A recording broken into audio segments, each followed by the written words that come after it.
All right, y'all, I'm going to read y'all a story. This has been something that they think is controversial for a while.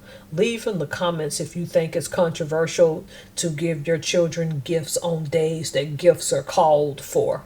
I found this interesting, and I found it even more interesting that people can be outraged about someone else's personal decisions, even if you don't, or despite the fact that you don't agree. So, without further ado, y'all, we're going to get into this story, and I'll come back with my commentary. Former Miss Jamaica Universe, April Jackson, has clapped back at haters who slammed her for not giving her kids Christmas gifts with a stark message to those who can't, in quotations, afford her lavish lifestyle. The ex-pageant queen went viral last month when she revealed via Instagram that she doesn't gift her twin 4-year-old daughters anything for the holidays because she wants them to value people, not things. That's quotation marks as well. Now, Jackson, who is currently enjoying an 11-month trip around the world with her girls, has responded to those who may judge her over her decision. During a recent chat with The Cut, she doubled down on her stance, took aim at poor Americans, and bashed parents who use technology like iPads. I don't do any gifts. I don't do birthday, Christmas, or whatever. I want my girls to value people, not things, she told the publication. Around this time of year, people are going to be buying the latest iPad for their child, only to sit with the child at dinner stuck to the effing screen. My heart breaks. When asked if she had a response to people who said she's abusive for not giving her daughters presents, Jackson, who was in Bali at the time of the interview, quipped, "Most people can't afford my lifestyle, babes." In the original Instagram video, Jackson explained that she doesn't give her daughters gifts because she wants them to know joy isn't wrapped in paper or bought in a store. I want them to understand that connection, adventure, and love means far more than toys that break or trends that fade, she said as a montage of clips of her and her twins throughout their travels flashed across the screen. Our laughter, our travels, the way we wake up, sunshine and sea air, and that's the real gift, the type of gift that's going to last. These are the moments that are going to shape who they become. Jackson admitted in a video that people have called her selfish and have accused her of spending all her money on herself rather than her daughters because of her stance on presents. Someone even said that I shouldn't have kids if I cannot give them things, she continued. And of course, the internet favorite, I'm abusive. We've been spending the entire year traveling the world, eating food, meeting kind people, and making memories that will outlast any plastic dollhouse that ends up in a landfill anyway, she added. Honestly, our daily life is the present. This lifestyle isn't for everyone, but it works for us, Jackson concluded. Jackson was crowned Miss Jamaica in 2008 and appeared on The Apprentice in 2015. The former beauty queen founded a successful event management company and a children's charity in Jamaica. She now hosts the podcast Babes, How Did You Get Here, and owns a restaurant in London called Wood and Water. In addition, she runs the company Parenting Like a CEO, where she offers parenting courses ranging in price from $160 to $265 US dollars. I had to put that in there because they're using the United States dollar sign, so that's the equivalent. She documents her travels on Instagram, where she has racked up more than 124,000 followers. It was previously reported that she had enjoyed a secret 4-month fling with the world's fastest man, Usain Bolt. It was said she met the Jamaican sprinter through a mutual friend and they began dating in 2013. A source told The Sun they were introduced in 2012, but it wasn't until the following year that they got closer and started to date. It was more than a fling, and they developed feelings for each other. It was tricky because of Usain's busy schedule. Whenever he was in London, they enjoyed going to clubs and having fun. They called it quits, as Usain's work commitments kept them apart.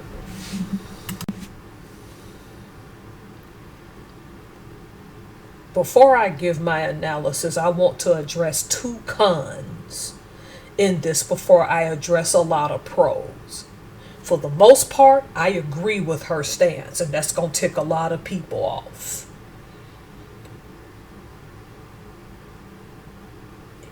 Number one, the fact that she dated Usain Bolt a decade or more ago, why the heck is that in this article?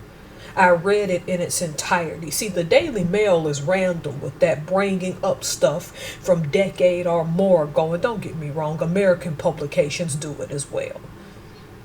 What does her dating Usain Bolt back in the day have anything to do with her stance on Christmas presents for her children? He's not their father that I'm aware of. So what was the reason to bring that up? Second thing, this is the only thing that she said I don't agree with. You can have a certain amount of renown and wealth and still have humility. Telling people they can't afford to keep up with your lifestyle is a pretty tacky thing to say. And throwing the fact that you have a better lifestyle around than most people is a pretty tacky thing to do. And it's a tacky thing to say. I don't care if she ever watches this, if that does or does not offend her. Okay? There is actually a third point I want to make before I move on. The article says she's going after Americans. Does that mean that mostly Americans said this? I don't have an Instagram, so I'm flying blind. I can believe that. But this article mentions Americans but barely alludes to it. Okay? So it's hard for me to know. That's why I made the two main points. One about Usain and one about what she said. And I stand 10 toes down on that. You can have that type of wealth, and most people who have money, more money than she even doesn't go around throwing their life. You can't afford my lifestyle. That's kind of classless and tacky to do. Here's the bad news for you all who attacked her. Here's why she's right. And I'm going to use an anecdotal story. A Christmas in 1990s when I was growing up. I won't say what year or anything. I can remember opening presents, looking around and thinking that this was wasteful to the environment. And I had told a relative if I ever had kids, I don't think this is something I wanted to do. And was told, how can you even think you are going to be a good mother, paraphrase, if you're going to do this for your kids? That's selfish for you to think that you're not going to give your children a Christmas. And I looked at that person like, okay. If I have a kid, I'm sitting there thinking, I'm not going to argue with you. That's the position I'm taking. I am 45 at the time of this recording and didn't have them. If I had them, I'm sticking by that stance. I'm not putting up no artificial tree that can sit in my house for my cats to crawl in it anyway. I'm not putting up no artificial tree that'll eventually go old and is going to go in a landfill. Conversely, I'm not going to riddle the environment by cutting a tree down and putting it in my house and decorating it and putting gifts under it. Now, the thing with birthdays, my children will get birthdays. I think that you should be grateful for the day that you were born, and there's nothing wrong with a presence on that day, or at least an experience. But the rest of these holidays that require presents outside of Resurrection Sunday, because I don't call it Easter, I have no use for them. I went to my husband, for example, while she's right in 2010 and finally told him of Valentine's Day. You know, I'm married to you. That's 5 years of marriage. We don't need to do this. I don't get Valentine's Day gifts from my husband, and I'm happy because there's a mutual understanding that to me it was just materialistically wasteful. I'm gonna be married to you anyway, so I just don't see the appeal of this. I get what she's saying. By traveling around the world with her kids, she's doing exactly what I had planned in the 90s if I had ever had a kid. She's giving them experience. And for those of y'all criticizing her, if you go type in the experience economy, I hate to tell you, this is why y'all are talking about canceling Christmas. This is the new reality, the experience economy. While y'all are talking crap, give it the next 5 to 10 years, you'll be on the same bandwagon as she is. Even if it's a road trip an hour outside your house. You're going to value spending time with your family and children more than buying them crap that's going to go in a landfill. She's right. I've thought this for years. And though I've bought carefully curated gifts for people that I'm still sending as we speak, or they should have mostly gotten them by now, I go to small businesses and I do my best to get as much stuff as possible that's not wrapped in plastic and is as curated and homemade as possible. Even with my dad, I'm sentimental. I've sent him jams and apple butter. That has to be canned in glass, because glass you can recycle and use all over again.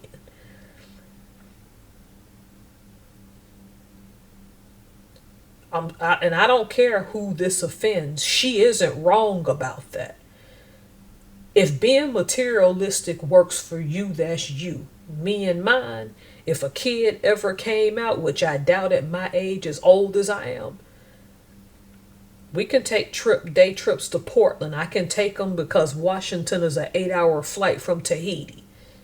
I'm giving you the experiences of life, nice restaurants, hikes, things like that, where we can go, children's museums. I've known this about me for years, and in the 90s, mind you, I was a teenager. Even I knew sitting under that Christmas tree in the 1990s that this was an antiquated practice and that it was time for it, at least for me and my household, to end. Ask my husband. We done hit 20 years of marriage. And in that 20 years, a Christmas tree has never, fake or real, entered my household, no matter where I've lived. Because I took a stand in the 90s and stuck by that stand that I wanted no part of that.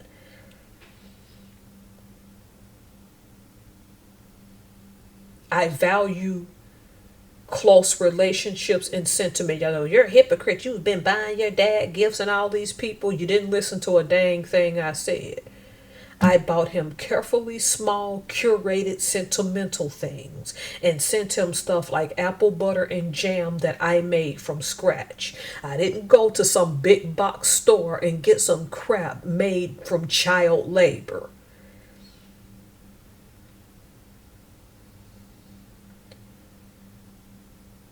A person is not abusive or selfish because they don't want to give their children material things. My only problem with her statement is you can't throwing your lavish lifestyle in people's face lacks tact, class, and etiquette. That's not something you should do. Congratulations, you get to do those things. But she kind of lowered herself acting that way. The rest of this, though, even birthdays, it's a thing called Jehovah's Witness. They don't celebrate any of this, and I've met those people, and some of them are some of the happiest people I've ever met because they're not given a whole lot of material stuff.